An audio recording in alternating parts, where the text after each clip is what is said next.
Teddy's very excited about today. He wanted to put this behind him. He wants to focus on who killed his wife and what happened there. We'd like to get Oklahoma City Police Department reinvigorated to try to figure out what's going on. Today was the conclusion that just had to be made.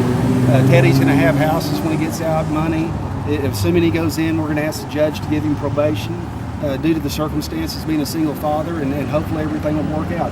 He wanted to put this behind him and get the distraction away so that we can focus in on who killed Julie. You heard when Teddy was talking about it, he was told back in the 80s, get a gambling stamp and report all your income from gambling. He did that, and the government never disputed it. So, I mean, here we've got a guy who, yeah, he was a gambler. We've always admitted he was a gambler, but he paid his taxes.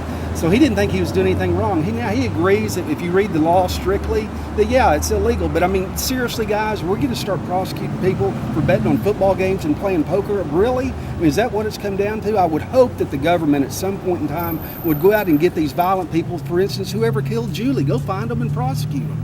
Leave the gamblers alone. They're not doing anything. Why put laundering then as part of the plea agreement if he wasn't trying to hide any of the gambling money? Well, you know, at the time that Teddy was gambling, he didn't think it's illegal, so he thought buying properties was absolutely okay. He thought buying anything was okay, but you know, technically under the law, if you conduct illegal activities and then you convert that money into something, you're laundering money. To be clear, he didn't think at the time. He didn't think at the time he was doing anything illegal. Even setting these clients up to go on the internet, he didn't think that was illegal. Guys, everyone has to remember back, you know, when this internet boom hit and the internet gambling hit, everybody was doing it. And Teddy just happened to be the first one to get the sword by the government, and now we're having to deal with it. Now, technically, do I agree?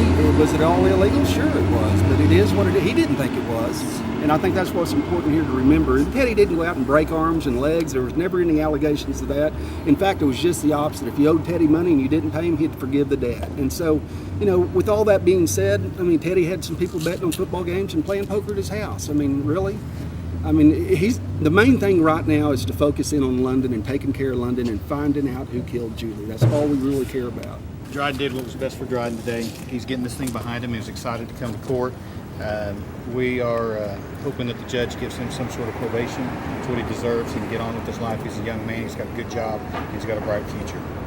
It's extremely difficult to make the decision because just like his father, they operated under certain guidelines, and you know, they didn't bury money in backyards.